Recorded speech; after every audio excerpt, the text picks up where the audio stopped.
Y'all get up out of the seats down front and let the RFK Jr. supporters come down front. Yeah.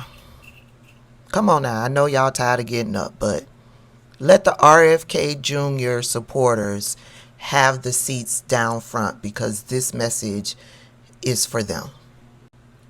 So not only when Robert F. Kennedy Jr. first announced that he was running, he was backed by MAGA supporters like Steve Bannon, Michael Flynn, Roger Stone, Charlie Kirk from Turning Point USA. Yeah, the MAGA base was supporting RFK Jr. because RFK Jr. is a known conspiracy theorist and an anti-vaxxer. His campaign is funded by notable Republicans. Yeah, we told y'all all about this. And then we tried to tell y'all that nobody in Robert F. Kennedy Jr.'s family, the Kennedy family, supported Robert F. Kennedy Jr.'s candidacy for president. None of them. And y'all ignored that, so they came out and made videos telling y'all point blank that, yeah, they don't support Robert F. Kennedy Jr.'s candidacy. They even came out publicly and formally endorsed President Joe Biden at the time. Then Robert F. Kennedy Jr. was exposed for having a parasitic brain worm at some point during his life. And he came out and he admitted that he had this thing going on. Y'all ignored that too. Yeah. More recently, that would be in the past few months, this story came out by Vanity Fair. Robert F. Kennedy Jr. eating barbecued dog. We don't know who the woman is. The woman is irrelevant. Veterinarians have come out to confirm that this is the carcass of a dog and explained why it is a carcass of the dog. There is no sugarcoating it. It is the carcass of a dog. So he unalived a dog, shaved off all the fur, removed all of the innards, probably didn't season it, but put it on the grill.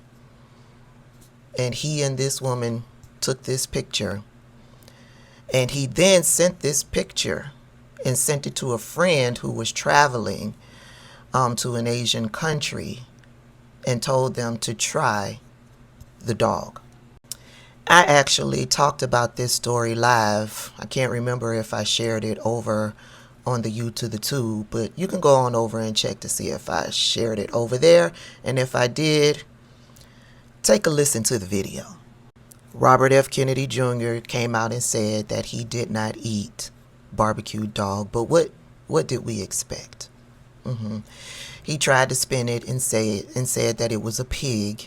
And all of his soldiers came over into my comment section insisting that it was a pig, but I tend to believe experts, the veterinarians, who say because this carcass has this, I can confirm without a doubt that this is a dog.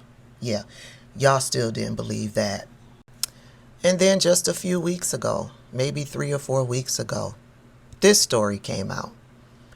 Robert F. Kennedy Jr. doing a video talking about the ravens that surround him, and he meditates with these ravens. Yeah, y'all didn't have too much to say about this. But y'all was still trying to get down in my comments saying that you were going to vote third party and you were going to vote for Robert F. Kennedy Jr. So this craziness wasn't enough to deter you. So I'm wondering now if this viral story will do the trick. Robert F. Kennedy Jr. admits putting dead bear cub in New York City's Central Park nearly 10 years ago. And so when you read that headline, you at least have to read the first 2 paragraphs to see because it's like, what? So I go down into the article. First paragraph. The decade-old question about how a dead 6-month-old female black bear cub ended up in New York City's iconic Central Park beneath an old bicycle has been answered.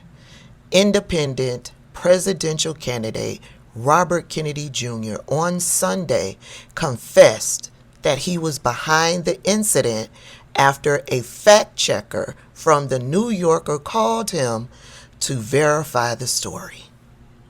And before y'all start screeching that news media is lying, no. Robert F. Kennedy Jr., along with his new pal, conspiracy theorist and batshit crazy comedian Roseanne Barr, yeah, there's a video of it, of him talking about this. Here it is. People falconing and up in Goshen, New York, up in the Hudson Valley. And I was supposed to meet them there at like maybe 8 or 9. I was driving up maybe, really early, like 7. And that woman in a van in front of me hit a bear and killed it, a young bear. So I pulled over and I picked up the bear and put him in the back of my van because I was going to skin the bear. And it was very good condition, and I was going to put the meat in my refrigerator. And you can do that in New York State. You can get a bear tag for a roadkill bear. And so then we went hawking, and I had the bear in my car. And then we had a really good day, and we went late. We were catching a lot of game, and the people really loved it, so we stayed late. And instead of going back to my home in Westchester, I had to go right to the city because there was a dinner at Peter Luger's Steakhouse. And at the end of the dinner, it went late, and I realized I couldn't go home. I had to go to the airport. And the bear was in my car, and I didn't want to leave the bear in the car because that would have been bad. So then I thought, at that time, this was a little bit of the redneck in me. There'd been a series of bicycle accidents in New York. They had just put in the bike lanes. And saw a couple of people had gotten killed, and it was every day, and people had gotten badly injured. Every day it was in the press. And so I thought, I wasn't drinking, of course, but people were drinking with me who thought this was a good idea. And I said, well, I had an old bike in my car that somebody had asked me to get rid of it. I said, let's go put the bear in Central Park and we'll make it look like he got hit by a bike. It'll be funny for people.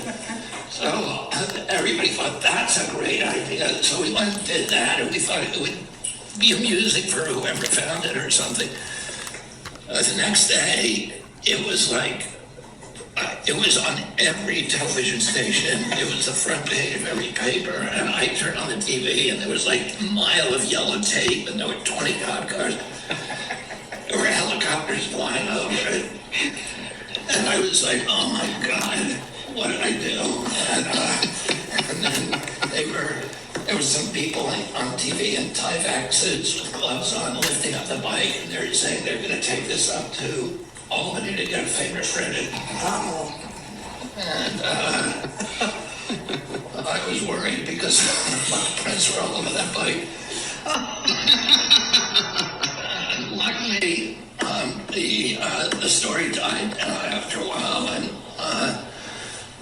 it stayed dead for a decade. And the New Yorker somehow found out about it, and they're going to do a big article on me, and that's one of the articles. So they asked me, the fact checker said, it's going to be a bad story. I think it's a great story. RFK Jr. supporters, this is exactly why if you get down in my comment section talking about your voting third party specifically for RFK Jr., I'm going to block you. I don't have time for willfully ignorant people. There's something seriously wrong with RFK Jr. Period.